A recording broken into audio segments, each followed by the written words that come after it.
a cargo del doctor Mauricio Hernández, Perspectivas Económicas para el 2026.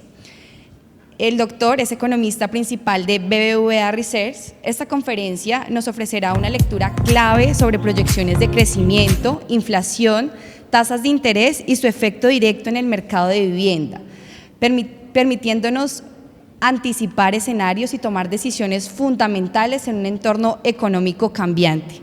Recibamos con un fuerte aplauso al doctor Mauricio Hernández.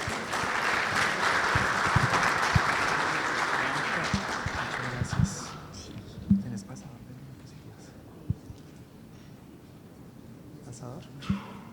Sí, porfa. Muchas gracias. Buenos días, muchas gracias a Ana por la invitación, a la doctora Alexandra y a todos los organizadores del evento. Es un orgullo estar aquí, además la ciudad bonita nos recibe. Yo tengo como 3 temas. Empiezo por el tema internacional, paso a una mirada muy rápida pero profunda del tema fiscal y terminamos con las proyecciones. Eso sí, tengo que cambiar la foto, yo creo que estoy un poquito más brillante ahora, yo creo que eso me convendría, pero bueno, a ver si me ven más brillante ahora con esta presentación. En términos internacionales, la incertidumbre es la palabra de moda. La incertidumbre es la palabra que nos está llevando en estos últimos días. Una incertidumbre que se puede medir, se está devolviendo, una incertidumbre que se puede medir a través de un indicador Big Data que nosotros hacemos. Y es que la modernidad tiene muchos datos. Una de las formas que lo hacemos es tomar noticias. Tomando noticias en el mundo sobre temas que se leen como incertidumbre, palabras como protesta, palabras como volatilidad. Cuando salen en la prensa significan más incertidumbre en la economía. Entonces lo que hacemos es rastrear esas noticias en el mundo, rastrear las palabras que aparecen en las noticias en el mundo y a través de esas palabras construimos este indicador que ustedes ven en la pantalla, que se relaciona bastante bien con momentos en que ha habido mucha incertidumbre.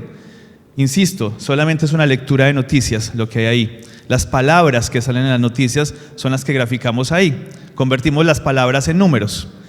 Y esa gráfica que ustedes ven ahí claramente muestra que, por ejemplo, en abril del 25, justo cuando Donald Trump impuso aranceles, las noticias empezaron a hablar de más incertidumbre, de más volatilidad, de un panorama más incierto en general. Luego, también en septiembre y en agosto, cuando Trump empieza a tener una nueva oleada de aranceles a China, a Brasil, de los que hemos escuchado también, ha estado regulándose un poco esa incertidumbre últimamente, pero si ven, los últimos datos muestran un posible repunte. Ahora bien, ha habido un incremento de aranceles que está detrás de toda esa incertidumbre. Cuando uno hace la comparación en cuál era el arancel después de la Segunda Guerra Mundial, hasta hace más o menos 15 años, el arancel de entrada de productos extranjeros a Estados Unidos era prácticamente 0. Había una libre movilidad de bienes hacia Estados Unidos, una importación casi que libre de arancel hacia Estados Unidos. Llega el primer gobierno de Trump en la década anterior, incrementa algo los aranceles, pero llega este segundo gobierno de Trump, que empezó este año, y hemos tenido un incremento de aranceles tan importante que ya el arancel no está en el 0%, sino que la mediana de entrada de los productos extranjeros a Estados Unidos paga un arancel de más de 15%. Esto tiene un panorama o concibe un panorama internacional diferente, un panorama internacional en el cual el libre comercio, que se caracterizó por estar presente siempre en la segunda posguerra, desde 1950, el libre comercio fue como la gran característica del comercio global. Hemos pasado a un comercio en cambio de restricciones y de no tanta movilidad de los bienes. Incluso hay países como China, como India, como Brasil, que tienen aranceles muy altos por algunas razones. Hay acuerdos en marcha, pero esos acuerdos se han dilatado y no han llegado todos a un buen término. Ha habido aplazamientos más bien en esas negociaciones. Con lo cual sí estamos en un mundo diferente, un mundo que impone más restricciones al comercio. Esto tiene una nueva realidad por detrás y es, por ejemplo, la cercanía entonces del comercio. El comercio en la segunda posguerra lo que hizo fue repartirse en el mundo. Y entonces por eso en Asia vemos productos que consumimos de Vietnam, de Indonesia. Y probablemente esta nueva tendencia de imponer aranceles lo que va a traer es una cercanía de la producción y el comercio. Es decir, que probablemente algunas de las producciones de Asia se vendrán hacia América Latina. México es un gran referente en aprovechar esa cercanía del nuevo comercio. Colombia tendrá que aprovecharla, pero para aprovecharla hay que hacer infraestructura, hay que hacer puertos y hay que mejorar logística internacional. Si no hacemos eso, pues es difícil aprovechar esa cercanía del comercio que se está propendiendo. Esos aranceles tienen otro efecto y es muy claro, y es a la economía de Estados Unidos le puede implicar inflación. Pues claro, están importando bienes con más arancel, les llegan más caros, probablemente se reparte más caro entre su población también. Es decir, el consumidor norteamericano va a tener que pagar más por los bienes importados porque llegan con arancel. Eso es claro, ¿cierto? Pero si usted me preguntaba hace un año, yo decía, va a haber más inflación. Y lo que está pasando es que ha habido efectos contrapuestos que han controlado la inflación de Estados Unidos. Ha habido dos en particular.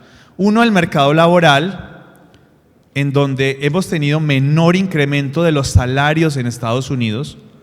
Eso ha hecho que el costo de producción de los bienes internos haya bajado y haya compensado algo ese impacto inflacionario de precios al alza que podía haber tenido el hecho de tener más arancel, ¿verdad? Entonces, los salarios de Estados Unidos han crecido menos. Segundo factor, el precio del petróleo. Estados Unidos ya no es un importador neto de petróleo, como lo era hace 15 años. Pero aún así, los precios del petróleo sí influyen sobre su precio de gasolina y sobre el precio de la producción interna que se mueve, en buena parte, por productos derivados del petróleo. El hecho entonces de que haya bajado el precio del petróleo también le ha aliviado el sistema de costos a Estados Unidos y también ha compensado el efecto al alza que pudieron haber tenido los aranceles sobre los bienes de importación de Estados Unidos. Y es que, ¿qué está pasando con el mercado de petróleo? Que la OPEP, este cártel de países productores de petróleo, que se ponen de acuerdo para fijar una cantidad de producción de petróleo cada mes, cada 3 meses, ha decidido que va a aumentar la cantidad de producción de petróleo. Es decir, se reúnen Arabia Saudita, Venezuela, Irán, Irak, todos estos países productores de petróleo y deciden subir la producción de petróleo. Al decidir subir la producción de petróleo, pues bajó el precio del petróleo. Así como cuando hay más papas baja el precio de la papa, cuando hay más petróleo baja el precio del petróleo. Esto ha mantenido el precio del petróleo bajo, lo ha mantenido en un nivel que ha favorecido por tanto a la inflación de Estados Unidos. En un Estados Unidos en donde el gobierno está cerrado además. Y por lo tanto estamos adivinando cómo va la economía de Estados Unidos. Por eso acá ustedes leen en esa diapositiva que decimos se estima que, porque no sabemos. Desde el 1 de octubre el gobierno de Estados Unidos está sin presupuesto para su funcionamiento. El año fiscal en Estados Unidos no es como en Colombia, que va del 1 de enero al 31 de diciembre. No, en Estados Unidos el año fiscal va del 1 de octubre al 30 de septiembre. El 30 de septiembre se acabó el último año fiscal. Y antes de eso, el Congreso tendría que haberse puesto de acuerdo para aprobar cuál era el presupuesto del siguiente año fiscal que arrancaba el 1 de octubre. Pues no se puso de acuerdo. Y hoy, 5 de noviembre, todavía no se ha puesto de acuerdo y por lo tanto llevamos más de un mes en donde el presupuesto de Estados Unidos solo está disponible para actividades completamente esenciales, pero las actividades no esenciales están desfinanciadas. Una de las actividades no esenciales es la publicación de datos económicos. Por lo tanto, estamos a ciegas en Estados Unidos, no sabemos bien cómo va, pero lo que sí parecen indicar otros indicadores, no del gobierno, sino de entidades privadas, es que esa desaceleración de los salarios y también del empleo se está manteniendo. ¿Y esto por qué es importante? Por un lado, por la inflación. Y es que el tema central en este momento en Estados Unidos es, ¿va a haber inflación o no en Estados Unidos? ¿Los aranceles van a ocasionar inflación o no? Y parece que no tanta por el tema que les decía de mercado laboral y petróleo. Por eso el mercado laboral es clave en este panorama de Estados Unidos. Y segundo, por las decisiones de tasas de interés de la Reserva Federal de Estados Unidos, o sea, del Banco Central de Estados Unidos. Si la inflación bajara en Estados Unidos o no subiera mucho, la Reserva Federal tiene espacio de bajar tasas de interés para apoyar la actividad económica. Entonces, estamos en ese momento. En ese momento de inflación, pues nosotros tenemos una proyección y es que la inflación de Estados Unidos se va a mantener muy parecida a sus niveles actuales. ¿Cuál es el nivel actual? La inflación de Estados Unidos alrededor de 2,8% terminará este año, de 3% el año entrante. Es decir, sí habrá incremento de inflación, creemos nosotros, pero no al nivel de lo que implicarían los aranceles por sí mismos, porque está, repito, otra vez, mercado laboral y petróleo compensando a la baja esa inflación de Estados Unidos. En Europa el tema, en cambio, está mucho más controlado. En Europa la inflación va a seguir bajando hasta el 2,1% este año al final y 1,8% al final del año entrante.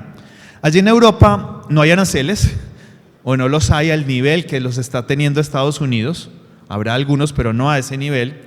Pero por otro lado, ha tenido una muy buena noticia atada al petróleo.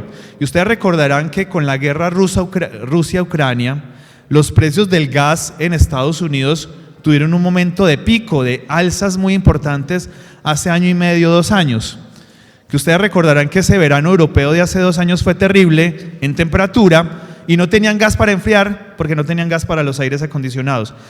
Ese momento ya está teniendo una reversión y hoy en día el precio del gas está más bajo, no solo porque la guerra Ucrania-Rusia ha permitido en medio de la guerra una mayor realización de transporte de gas hacia Europa, sino también porque el menor precio del petróleo ha bajado también el precio del gas, porque son dos commodities que de alguna forma se relacionan. Con lo cual Europa, con ese menor precio del gas, pero también con una actividad económica que no es rimbombante y que no es espectacular, ha venido teniendo una menor inflación. Y el caso de China sí es lo contrario. El caso de China, al contrario, está luchando por subir la inflación. Fíjense que China tiene una inflación cercana al 0. Nosotros estimamos que el año entrante llegará al 1. Pero ya es otro panorama, un panorama muy diferente. ¿Cuál es el tema con China? El tema con China es que la producción es mucho mayor que el consumo. Es decir, tienen excesos de producción, tienen excesos de capacidad productiva, de tal forma que cada vez que aumenta su capacidad productiva, como lo está haciendo, y en temas renovables y de vehículos eléctricos es la mayor productora del mundo en este momento, no se consume a la misma velocidad. Es decir, el consumo de los chinos no está creciendo a la misma velocidad que crece la producción de los chinos. Eso hace que la inflación se mantenga muy baja por los excesos productivos que hay allí. De hecho, China está exportando desinflación al mundo. Es decir, nos exporta a bajos precios y esto también ha mantenido la inflación global en niveles más bajos. Esto también ha sido importante y por eso digo, la realidad de China es completamente la contraria a la que tiene Estados Unidos en este momento, que sí está Estados Unidos luchando por mantener una inflación baja.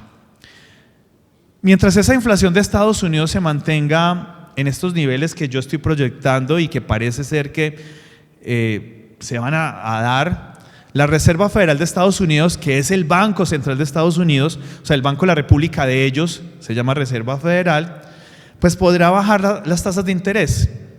Y esto es importante para el mundo. Primero, cada vez que baja la tasa de interés de la Reserva Federal, el dólar se debilita. El dólar pierde valor contra todas las demás monedas. Y de hecho, la misma expectativa de que el Banco Central de Estados Unidos pueda bajar tasas de interés, incluso sin haberlo hecho, esa expectativa de que lo va a hacer en el futuro, debilita el dólar.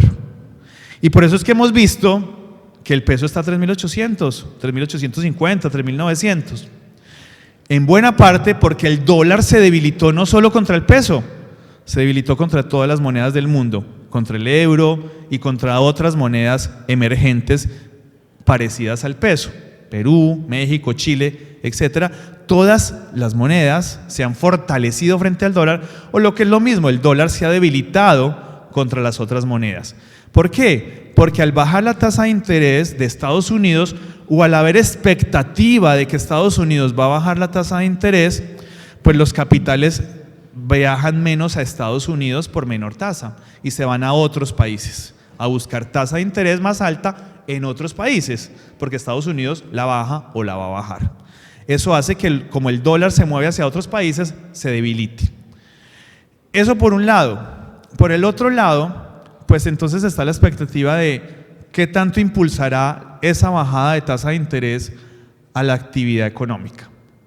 Y pues lo que se cree es que la va a impulsar, pero compensando el efecto negativo de los aranceles, no mucho más allá. En total, nosotros creemos que a la Fed le falta una bajada adicional este año. Probablemente la hará en diciembre. En este momento la tasa de la Fed en 4, la va a bajar a 3.75 y otros 75 puntos básicos en 2026 hasta 3%. En Europa la tasa de interés ya está en 2% y probablemente la va a mantener en 2%, porque allí la inflación no es un tema preocupante, pero tampoco se va a modificar mucho. Esto hace que mientras que Estados Unidos va a bajar tasa de interés y Europa no, el euro se fortalece frente al dólar. Seguirá pasando eso entonces. Y China, pues ahí, con una tasa de interés que dependerá de la inflación. En términos de crecimiento, nosotros creemos que Estados Unidos al 1.7, al 1.8 el año entrante, y Europa con menores crecimientos. Esos menores crecimientos de hecho están bastante atados a que Europa tenga bajas inflaciones. Claro, cuando no hay actividad suficiente también la inflación se resiente. ¿Cuál es el balance que uno hace sobre estas tasas de crecimiento más allá de esos números que yo les muestro ahí? Los economistas tenemos un término que se llama PIB potencial y creemos que se nos entiende, pero más allá de eso es ¿cuál es el Producto Interno Bruto? Es decir, ¿cuál es la producción que puede hacer un país máxima si utilizara todos sus factores de producción? Es decir, si no hubiera desempleo de personas ni desempleo de máquinas y se usara toda la tecnología disponible, ¿cuál sería la máxima producción que podría hacer ese país? Se estima que para Estados Unidos y para Europa está alrededor del 2% de crecimiento.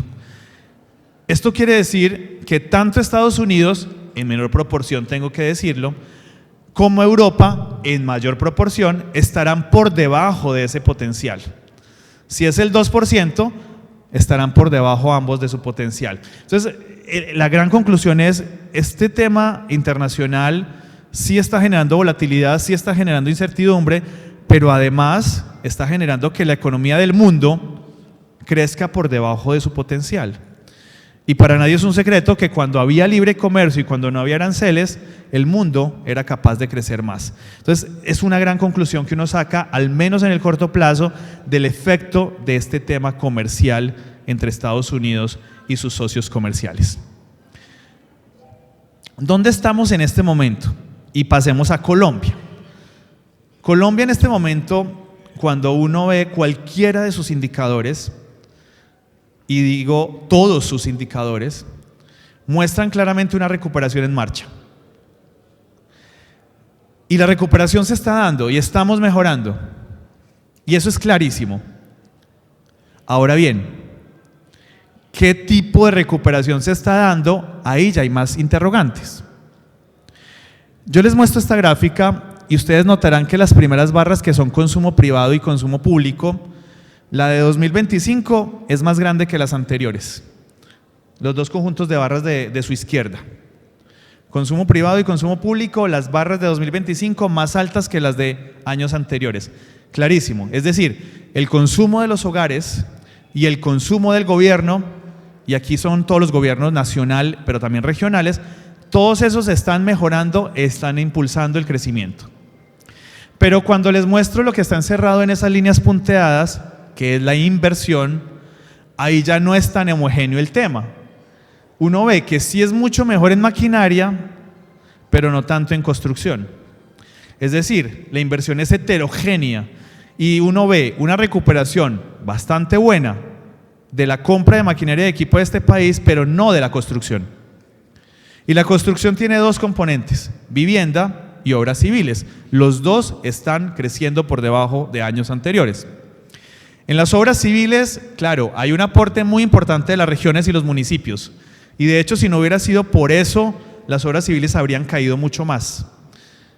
Pero el aporte nacional es el que falta. Desde las obras 4G que fueron tan famosas, no hemos tenido otro gran proyecto nacional. Por allá se intentó con una 5G que fueron 1 o 2 vías por ahí, pero no fructificó. ¿Y dónde están las 6G? O las 7G, ojalá estuviéramos en las 11G en este momento, pero no hay un reemplazo de esas 4G equivalente a nivel nacional como para mantener un proceso de crecimiento de las obras civiles en Colombia. Al contrario, ha habido atrasos, ha habido parálisis en algunos proyectos de esas mismas 4G y de otros proyectos de orden nacional de tipo Invías que no están contribuyendo al crecimiento. Por lo tanto, yo quiero devolverme a la conclusión con la que empezaba por Colombia, y es: la recuperación sí se está dando a buen ritmo, pero basada sobre todo en consumo, no tanto en construcción y algo en maquinaria de equipo. ¿Qué está fortaleciendo el consumo de los hogares? Que, como les decía, es una de las razones clave de por qué Colombia se está recuperando. Un primer factor es el mercado laboral de Colombia. El mercado laboral de Colombia, sorprendentemente, y tengo que aceptarlo, a mí me sorprendió, está mejor de lo que yo creía. Ha venido generando empleo y ha venido creciendo en salarios. La multiplicación de más empleo y más salarios ha venido aupando el consumo de los hogares, ha venido impulsando ese consumo de los hogares.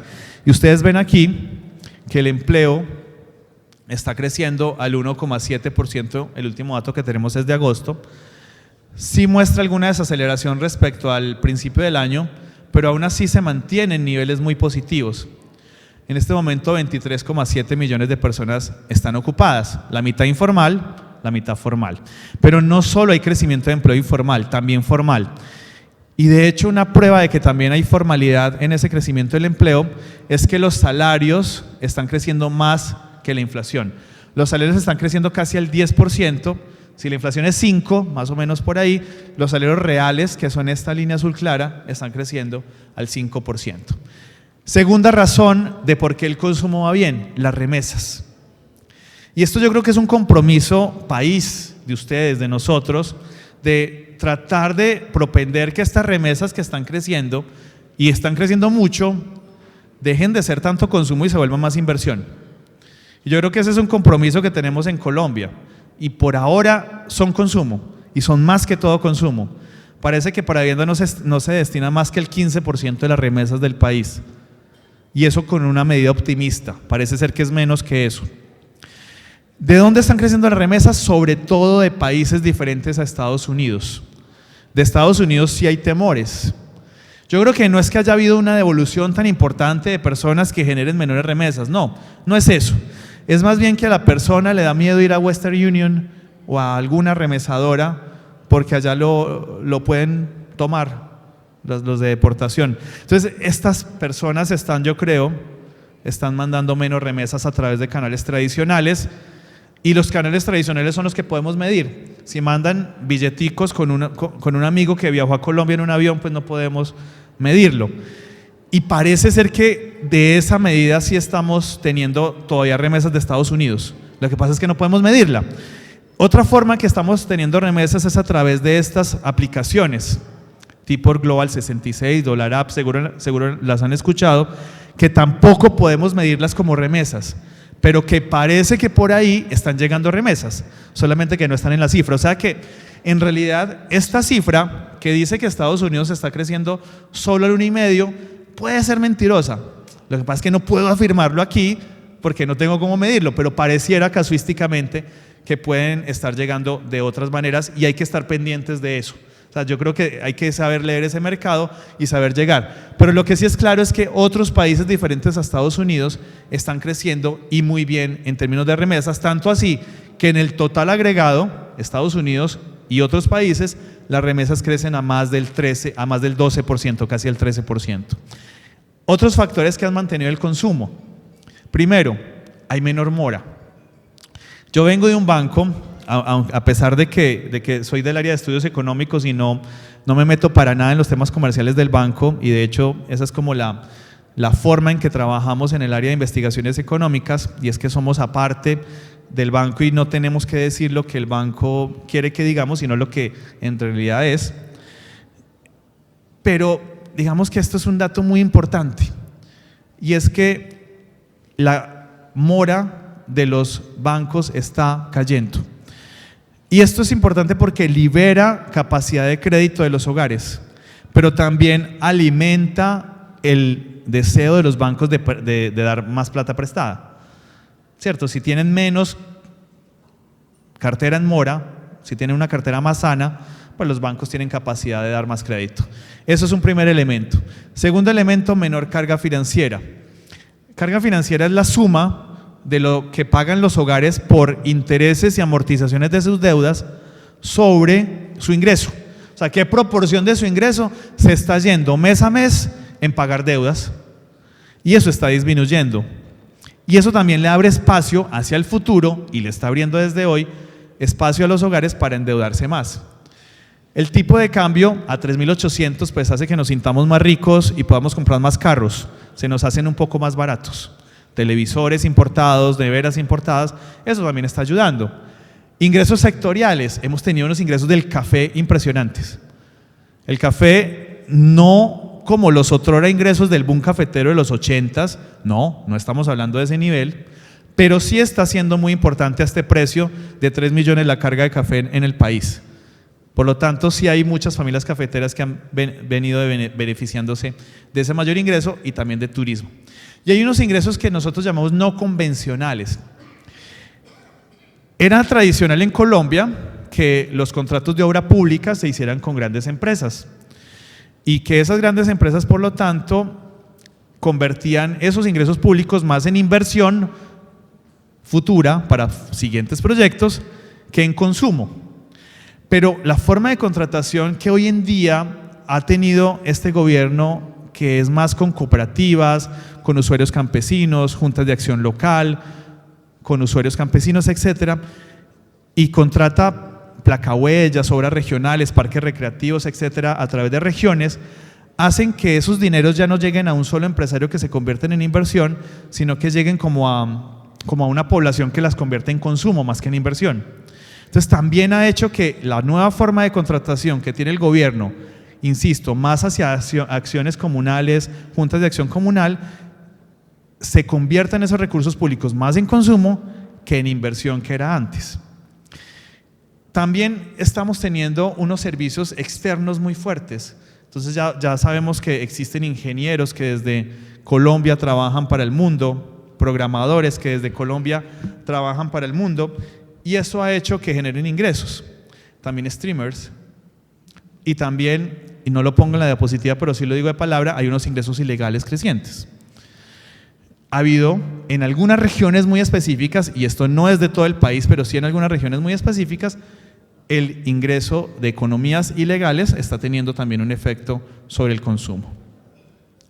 De tal forma que hemos tenido unos indicadores, y no los quiero aburrir con este montón de indicadores, pero el gran balance de todos esos indicadores es que parece ser que el consumo se mantiene fuerte todavía. Por enunciar, ustedes vieron las ventas de vehículos de octubre, fueron otra vez de crecimiento de más del 30%. Ustedes vieron también las importaciones que hemos venido teniendo, están creciendo. Es decir, todo parece indicar que seguimos teniendo un buen incremento del consumo en los últimos años. ¿Cuál es la deuda que estamos teniendo? Y es la construcción, les decía antes. Hay buenas noticias desde la construcción, pero todavía desde niveles bajos. Las cifras de Camacol dicen que las ventas de viviendas se están recuperando desde finales del año pasado, sobre todo en no bis, no tanto en bis. BIS depende mucho más del tema de subsidios. El no BIS, en cambio, sí es más mercado, oferta y demanda. Y se está recuperando ese no BIS. De hecho, el no BIS está teniendo niveles de inventarios que son bajos. No son los mínimos de la historia, pero son bajos. Es decir, las unidades terminadas sin vender de los constructores de vivienda nueva están en niveles bajos. Los que están en niveles altos son las unidades terminadas sin vender BIS. Esas, que son la línea azul oscura, han venido creciendo desde hace 2 años. Hay algo de incertidumbre de subsidios que está implicando este aumento de inventarios. Pues llega el momento de la compra, llega el momento de la entrega de BIS y, oh sorpresa, el hogar no tiene el cierre financiero porque el subsidio se embolató, porque la tasa de interés subió, por todas las razones que estamos aquí conociendo. Por lo tanto, los inventarios de la BIS sí están creciendo.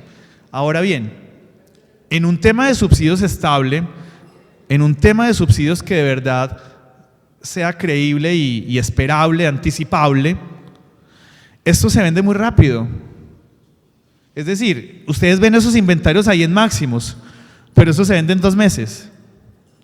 Simplemente hay que tener voluntad de tener unos subsidios estables que son necesarios para hacer el cierre financiero de ese tipo de mercados. Los precios de la vivienda nueva, en este caso, están creciendo alrededor de la inflación. Hay 2 ciudades que sí están presionando en precios por encima de la inflación. Uno clarísimo es Medellín. Medellín tiene el sistema de precios más al alza en este momento. Y el otro es Cali. Cali, que es una ciudad que se ha caracterizado históricamente por tener precios bajos de vivienda, pues está teniendo ahora un impulso desde los precios. ¿Qué se espera para el sector vivienda? Bueno, pues noticias buenas. Y aquí yo quiero ser optimista. En el mercado no BIS, en el mercado que depende más de oferta y demanda, no tanto de subsidios, mercado no BIS,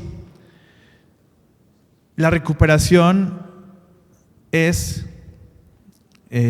esperable. Y de hecho, no hay otro camino que no sea la recuperación. Hay varias señales. Uno, los hogares están teniendo ingresos por el mercado laboral. Mostrábamos los datos del mercado laboral, son muy positivos. 2, hay poca oferta. Por lo tanto, la demanda de los hogares se está consolidando a través de vivienda usada. Pero esa vivienda usada ya también está llegando a un límite que ya no hay stock de oferta. Ha habido ciudades como Medellín en donde ya no hay oferta casi. Un hogar difícilmente está encontrando hoy en día un hogar para arriendo cuando tiene que cambiar de casa. Entonces, primero, la demanda está creciendo por los salarios. Segundo, no hay oferta. Por lo tanto, el tercer factor sería, hay bajos inventarios. Hay bajas unidades en el mercado. Y eso tiene una noticia buena y una mala. La buena, yo creo que para ustedes es, cada vez hay más trabajo porque es más difícil conseguir una vivienda para un hogar. Pero la mala es que hay menos oferta y por lo tanto hay menos volumen de mercado también al mismo tiempo. Encontrarla es muy difícil, pero también el volumen está cayendo.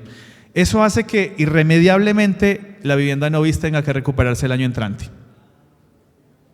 Probablemente habrá más recuperación con un tipo de gobierno que con otro, eso seguro. Pero en cualquiera tendrá que haber recuperación, porque el mercado lo exige, porque el mercado lo está demandando. Ahora bien, el tema BIS sí es diferente. El tema BIS sí depende mucho más de los subsidios y de voluntad política. Ahí yo no soy tan optimista ni soy tan enfático en decir que habrá recuperación como en el mercado no BIS. El mercado BIS sí dependerá entonces de lo que pase hacia adelante. Y quiero terminar esta sección, esta mini sección de construcción que metí dentro de donde estamos, con un panorama más estructural. El primero de esos panoramas estructurales tiene que ver con la demografía. Y es que nos estamos envejeciendo y al mismo tiempo hay menos jóvenes. Ya todos somos calvitos y para arriba. Los jóvenes están cayendo en Colombia, estamos teniendo menos cantidad de jóvenes en la economía. Miren este gráfico que les tengo acá. En 1950, el 43% de la población tenía menos de 14 años. El 43%. Hoy en día, en 2025, la mitad tiene menos de 14 años. O sea, la mitad, 75 años después, de niños de los que había en 1950. Ahora bien, los mayores de 60. Los mayores de 65 años eran solamente el 4% en 1950, hoy son el 10%.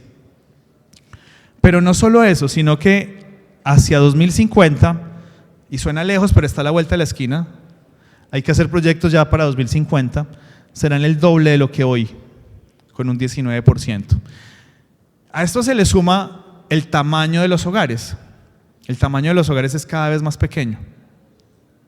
Entonces hay que hacer hogares y vender casas para personas con necesidades cada vez hacia la edad adulta, pero además de hogares más pequeños. Esas dos cosas tendrán que hacer parte como de nuestra forma de vender hacia adelante. Y la otra tendencia pues tiene que ver con el déficit de vivienda, un déficit de vivienda que se mantiene en Colombia. Esto lo llamamos como una demanda potencial. Existe déficit y por lo tanto demanda potencial de vivienda. Hoy en día el 27% de los hogares tienen algún déficit, que puede ser cuantitativo o puede ser cualitativo. Vamos a un tema rápido, solamente tengo una diapositiva, pero es bastante diciente, que es el tema fiscal. El tema fiscal en Colombia ha venido subiendo de tono. Y es que el gasto que se subió durante la pandemia, y es que era pandemia, había que aumentar el gasto para responder a ciertas necesidades de los hogares, pero nunca bajó. Fíjense, la primera barra de la izquierda de ustedes es 2019. En 2019, el gasto del gobierno era el 18,7% del PIB. Es decir, de todo lo que se produce en el país, del valor de todo lo que se produce en el país, el 19%, para aproximarlo a una décima, el 19% era gasto del gobierno. Hoy es el 24%. Aumentó 5 puntos porcentuales, incluso un poco más. Claro, aumentó desde pandemia, pero se mantuvo alto todo el tiempo. Desde entonces hemos tenido dos reformas tributarias que han aumentado el ingreso, pero no de forma equivalente. El ingreso, que era 16% en el 2019, hoy en día es el 17%. Aumentó, pero muy poco y nada de forma equivalente a lo que aumentó el gasto. He tenido 6 llamadas perdidas de este número. Pero en ese sentido, el gasto que aumentó más que el ingreso ha generado un déficit creciente. Un déficit que era del 2,5% en 2019, aumentó por pandemia y ahora estamos casi que a niveles de pandemia otra vez. De hecho, este déficit, que es el esperado por el gobierno, este no es el nuestro sino el del gobierno, puede ser mayor, porque la expectativa de ingresos que espera el gobierno, este 17 y este 18,6, parece ser sobreestimado, parece ser que los ingresos van a ser menos que eso. Esto puede tener una conversación de alto nivel, muy técnico, de déficit, de primas de riesgo, pero hay una conversación que nos afecta a todos, que es la que yo les propongo aquí. El déficit fiscal sí importa. Importa, por ejemplo, para las tasas de interés que pagamos todos los colombianos. Cada vez que el gobierno está más endeudado o con más déficit, lo que hace es presionar el costo de financiamiento. Imagínense una bolsa de dinero y ahí competimos tanto el sector privado como el público por esa misma bolsa de dinero. los mismos 100 pesos de la bolsa de dinero tienen que repartirse entre privado y público. Si el público está más endeudado y por lo tanto va por más billetes de esa bolsa, pues le queda menos al privado. Y también al mismo tiempo le sube el costo al que ese dinero le llega al privado. Entonces, si el gobierno se endeuda y cada vez paga mayores tasas de interés, lo que implica es que también al resto de los colombianos nos impone mayor tasa de interés. Y ese es el tema que yo les quería traer. Es un tema importante y sí nos importa a todos. Vamos a las proyecciones. Nosotros creemos que este año la economía va a crecer al 2,5%, el año entrante al 2,7%. Ese es el PIB, el que ustedes escuchan siempre en la prensa, el PIB creció tanto, esa es la proyección. Pero déjenme, yo les hago una pregunta. En 2023, y esto ya es una cifra observada de ese año, el PIB de Colombia creció al 0,7, 2023. ¿Ustedes en 2023 sintieron que crecieron al 0,7? Yo les hago esta pregunta y siempre me responden no, por allí escuché un no. Y las hago a empresarios, se las hago a hogares, se las hago a todo el mundo y siempre me dicen no. En 2023 todo el mundo sintió que cayó, todo el mundo sintió que vendió menos, que sus ingresos operacionales cayeron. Y esto tiene que ver por la forma en que se mide el PIB. El PIB, y seguro que a algunos se les vendrá esta ecuación de cuando estaban en la universidad de esos cursos de economía. El PIB se mide como C de consumo, más I de inversión, más G de gasto público, más X, estoy seguro que les viene a la cabeza esa ecuación, C más I más G más X menos M de importaciones.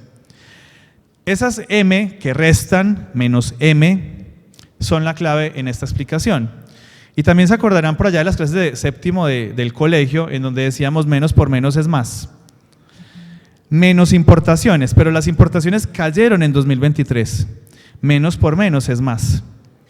Es decir, en 2023 no crecimos porque hubo mayor crecimiento económico en Colombia, sino porque las importaciones cayeron tanto que sumaron, porque menos por menos es más. Esto se ve aquí. La demanda interna de Colombia en 2023 fue negativa. ¿Por qué el PIB fue positivo en 2023? Porque las importaciones cayeron tanto que sumaron al PIB. ¿Por qué les hago este retroceso a 2023? Porque va a pasar, creo yo, como buena noticia y como optimista que soy, va a pasar lo contrario en 2025, está pasando, y va a pasar lo contrario en 2026. Y es que la demanda interna está creciendo más que el PIB. Es decir, las importaciones ahora sí están creciendo y están restándole al PIB. La demanda interna creció o va a crecer este año al 3,9 y el año entrante al 3,1, más que el PIB. ¿Y por qué hago énfasis en eso? Porque en realidad la actividad que ustedes y yo sentimos aquí dentro del país se parece más a la demanda interna que al mismo PIB. Es decir, yo soy muy optimista para el año entrante también. Y yo creo que el año entrante vamos a sentir más actividad parecida al 3,1 que al 2,7 que esperamos de PIB. Entonces sí, la proyección del PIB es la oficial, la que decimos, la que sale en prensa, la que todo el mundo menciona, pero yo les quiero dejar este mensaje y es que la demanda interna es lo que más sentimos nosotros en nuestros negocios. Y en esa yo soy más optimista incluso de lo que lo soy en el PIB.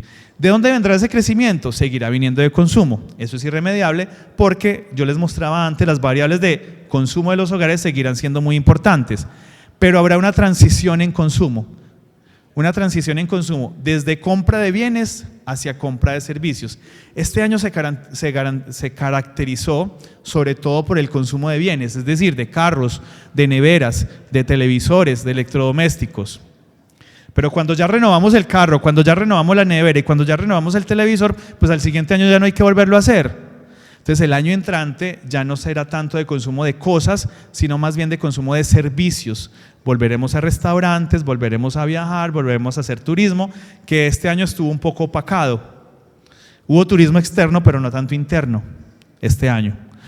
Esa primera transición es la que esperamos. Entonces, consumo desde bienes hacia servicios.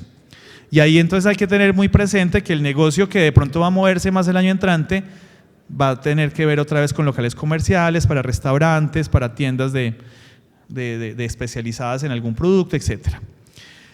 Y la otra transición que esperamos, que se va dando lentamente, es la de consumo hacia inversión. Yo les decía, este año sobre todo ha sido consumo. Y les decía que la inversión, en cambio, tenía una deuda por la construcción. El año entrante, yo les decía, veo una recuperación de la vivienda no bis en cualquier escenario.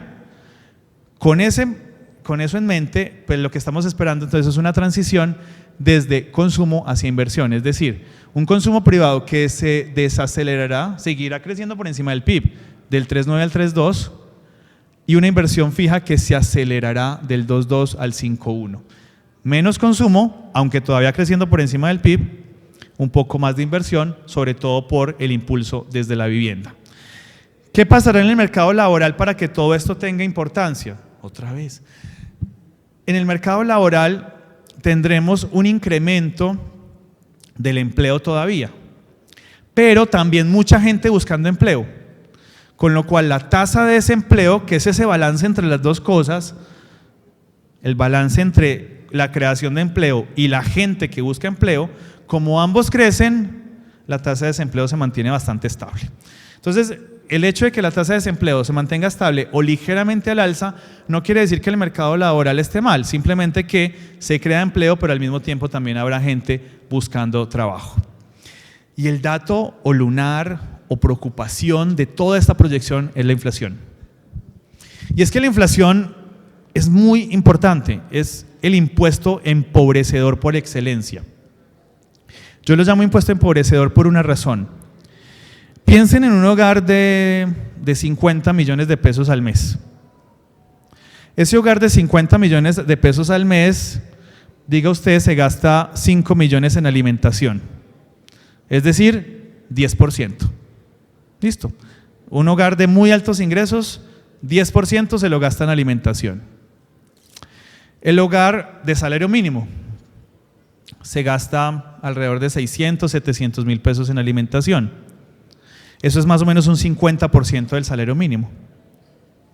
Es decir, mientras que el hogar más pobre se gasta el 50% de su ingreso en alimentación, el hogar de más altos ingresos se gasta el 10%.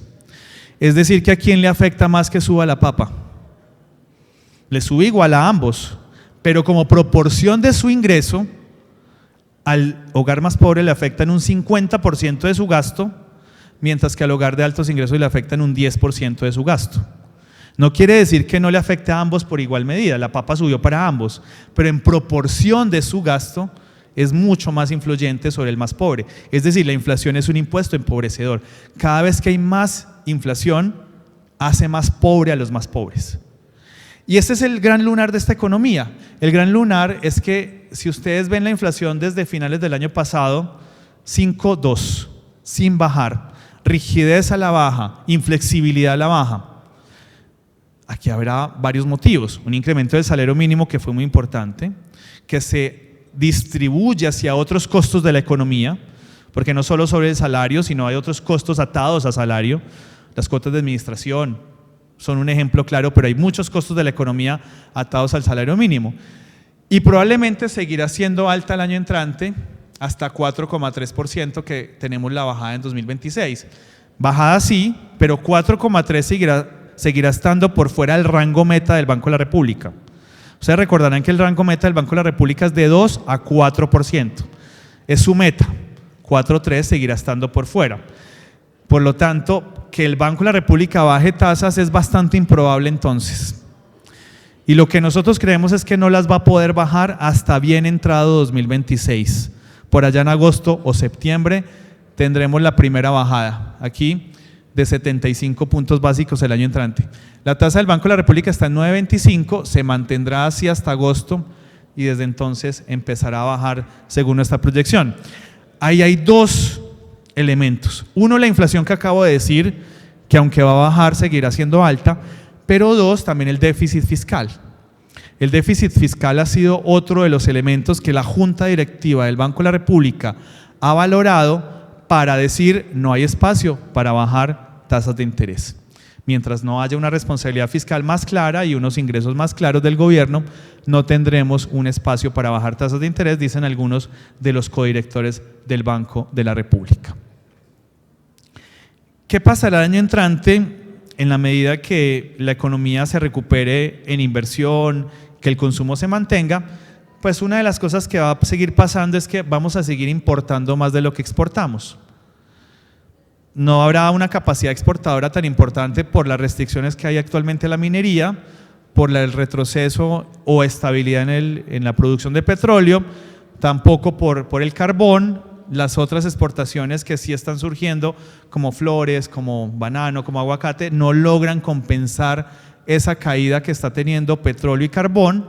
Por lo tanto, las exportaciones se mantendrán con bajo crecimiento el año entrante y mientras tanto las importaciones sí seguirán creciendo. Eso hace que tengamos mayor déficit externo. Y esto me da pie para hablarles de tipo de cambio, porque el tipo de cambio tiene una tendencia diferente a corto y a largo plazo. A corto plazo probablemente se mantendrá fuerte el peso, débil el dólar. Una razón internacional, y es que el dólar está débil contra todas las monedas. Otra razón más local que refuerza el elemento de fortaleza del peso, y es la forma de financiación del gobierno. El gobierno se está financiando en este momento principalmente con deuda externa. Y como se financió principalmente con deuda externa, pero gasta en pesos, tiene que traer esos dólares y convertirlos a pesos. Cada vez que trae dólares, pues lo que hace es traer más dólares a la economía. Cuando hay más papa, baja el precio de la papa. Cuando hay más dólares, baja el precio del dólar. Entonces, cada vez que el gobierno se endeuda afuera, como lo está haciendo, y trae esos dólares a Colombia, como lo está haciendo, hay más dólares, baja el precio del dólar. Hay más dólares, cuando hay más papa, pues baja el precio del dólar. En ese sentido, esa tendencia de corto plazo se diferencia de la de largo plazo, y es que a largo plazo hay temas que nosotros los economistas llamamos más fundamentales, más estructurales. ¿Cuáles son esos temas? Primero, el déficit fiscal mismo. Y es que cada vez que los países tengan más déficit fiscal, lo que hacen es generar devaluación de su moneda. Y segundo, lo que acabo de mencionar, y es que habrá más déficit externo porque vamos a importar más de lo que exportamos. Eso también presiona a la devaluación. Entonces, a corto plazo es muy probable que el dólar se mantenga fuerte, tanto por la debilidad del dólar como por la forma en que se está financiando el gobierno, pero a largo plazo nosotros creemos que sí vamos a volver a tasas de cambio por encima de los 4.100, y de hecho tenemos 4.150 para cierre del año entrante, con base en eso que les acabo de decir, y es que hay unos problemas que son vigentes, y es el déficit fiscal y el déficit de la tasa de cambio. Yo con eso termino la presentación y solo voy a tomarme 2 minuticos más para publicidad económica no pagada, y es que en el banco estamos lanzando en este momento una página de Big Data. A través de los datos que tenemos en el banco y a través de eso que yo les conté que hacemos de lectura de noticias y convertimos en números, a través de todas estas herramientas de Big Data que tenemos hoy en día disponibles, estamos montando una página de Big Data de todos los países en donde tiene presencia BBVA. ¿Qué van a encontrar en esa página? Van a encontrar 3 cosas. Este es el QR que pueden leer, pero enseguida ese QR que aparece en la esquinita de arriba también lo pueden leer. Entonces voy a pasar. Aparecen estas 4 cosas. Indicadores de alta frecuencia, y esto tiene que ver con indicadores de consumo e inversión, y en otros países también de comercio exterior, de cómo son las transacciones con tarjetas, crédito y débito agregadas. O sea, aquí no hay identidad, no hay nada, son agregadas y anonimizadas. ¿Cómo son esas transacciones en el país que se parecen mucho al consumo del país? ¿Cuál es la gran ventaja? El DANE, que es la entidad estadística que publica hoy en día las cifras de crecimiento de la economía, en este momento solamente ha publicado el crecimiento a junio y ya estamos en noviembre. Ahora el 18 de noviembre va a publicar a septiembre. Mientras que nuestra información de cómo es el consumo día a día en el banco es con un retraso de un día. Entonces, por ejemplo, bueno, y por la forma en que hay que hacer, lo que sí tiene algo de manualidad, está el viernes de la semana pasada. pero con retraso de una semana, digamos, por la forma en que se hace. Pero entonces pueden ahí ver cómo se comporta el consumo de la economía en datos de tiempo real, cómo se comporta la inversión de la economía en datos de tiempo real. Segundo, alta granularidad, y es que podemos ver el consumo de Bucaramanga. ¿Cómo está el consumo de Bucaramanga? ¿Cómo está el consumo de alimentos en Bucaramanga? ¿Cómo está el consumo de servicios inmobiliarios en Bucaramanga? Y cómo está también a través de departamentos, cómo está en Antioquia, en Bogotá, en Santander. También tenemos geopolítica, y son esos indicadores diarios con el que arranqué la presentación, del que hacemos un barrido de noticias y lo convertimos en números y les decimos, miren, la geopolítica está peor o mejor, hay más volatilidad o menos volatilidad. Y bueno, y hay unas publicaciones que sí están exclusivamente basadas en Big Data, que son las que ponemos aquí. Y aquí, por ejemplo, así se ve el indicador de inversión, el indicador de consumo. Entonces ahí pueden rastrearlo, pero aquí pueden ver por medios de pago, si los han hecho online, si los han hecho con efectivo, etc. Es una página que yo sé que la pueden explorar y les puede gustar. Y yo con eso termino. Muchas gracias. Ha sido un placer estar con ustedes. Hay espacio para preguntas, ¿verdad? Vale.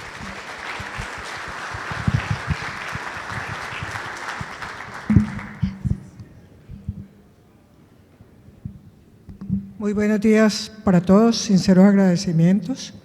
Yo quisiera de pronto generar una inquietud. Lo que pasa es que en la mayoría de las entidades financieras siempre publican a nivel de capitales, pero en algunos casos los evaluadores nos hemos visto afectados porque no hay publicidad a nivel de ciudades intermedias. ¿Por qué no hacen de pronto como alguna gestión para que nosotros nos tengan también en cuenta, ¿cierto? Porque cuando nosotros vamos a hacer el enfoque o el análisis como evaluadores, siempre lo hacemos a nivel de capitales, pero nos encontramos limitados a ciudades intermedias. Muchas gracias. O a ciudades como un ejemplo, ¿sí? Como Buga, ¿sí? Pero siempre como hacer el enfoque no solo a nivel de capitales. Muchas gracias. Le agradecería de pronto, a ver qué me puede responder, por favor. ¿Las juntamos o de una vez? Si quieres una vez. Listo. Yo le voy a dar una respuesta un poco desilusionante, ¿se dice?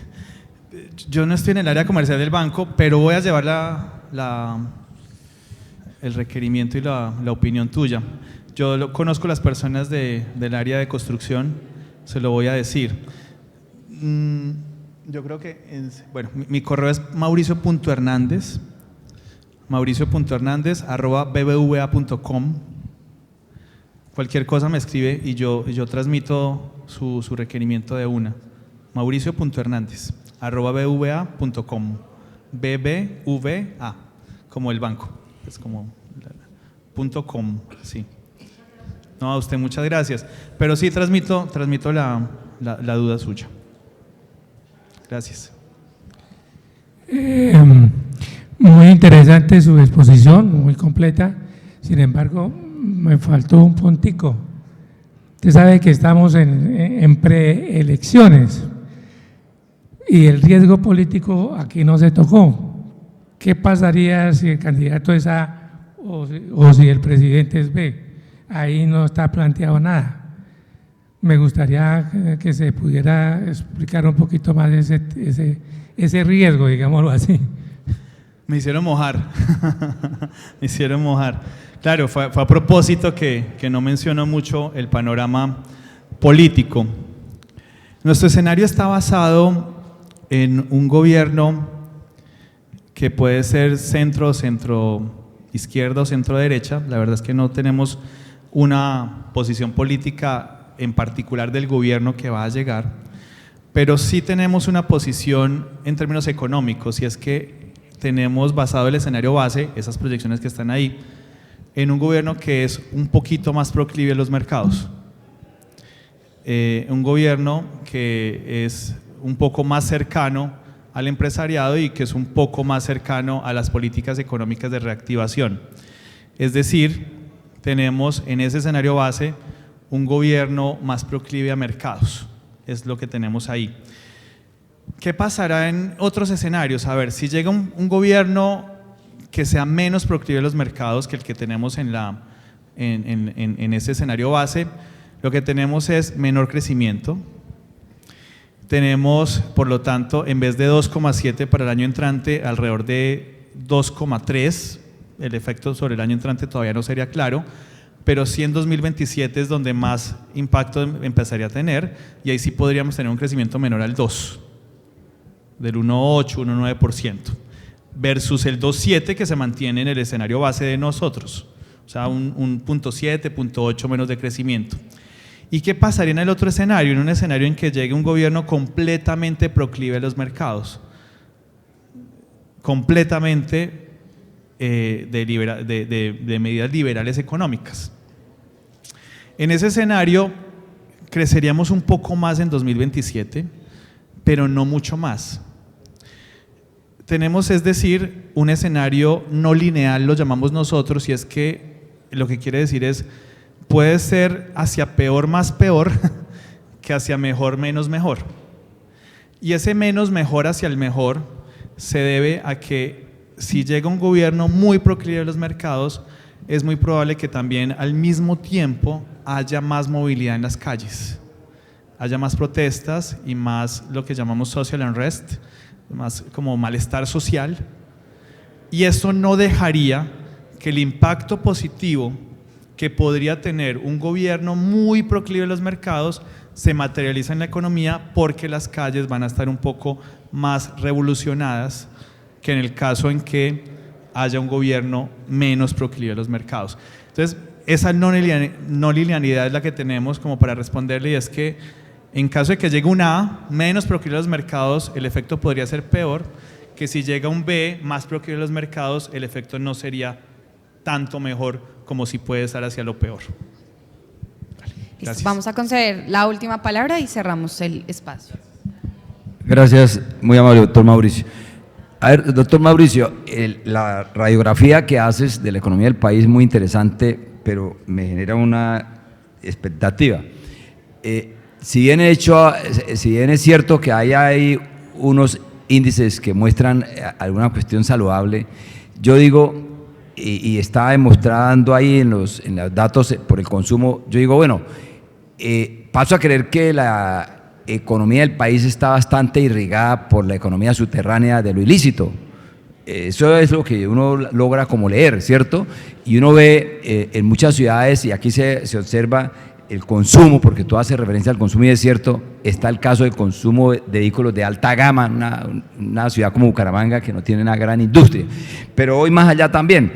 Y cuando dices que se ha venido aumentando el tema de las importaciones versus exportaciones, eso también tiene, para mí entender, un impacto a futuro bastante delicado, porque la producción nacional se está viendo afectada también porque hay mayor importación de bienes y servicios, y la economía del país a futuro se va a ver también muy golpeada. Luego, en mi entender, desde el punto de vista modesto de entender la economía, observo que también la inflación va a estar afectada a futuro también por esos factores, y desde luego la devaluación del peso colombiano.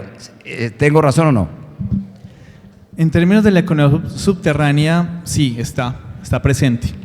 Yo creo que es más un tema de regiones, creo que todavía no es un tema de alcance nacional, pero sí hay regiones bastante influenciadas por la economía subterránea y por sus recursos.